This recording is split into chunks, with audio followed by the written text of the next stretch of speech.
Uwaga, dwie wiadomości. Pierwsza. 14 kwietnia, poniedziałek, lecę lotem do Bydgoszczy. Mam 3 wolne miejsca. Druga wiadomość.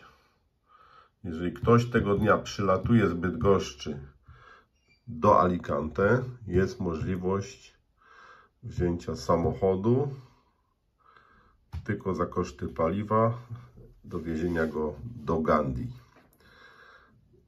I trzecia wiadomość.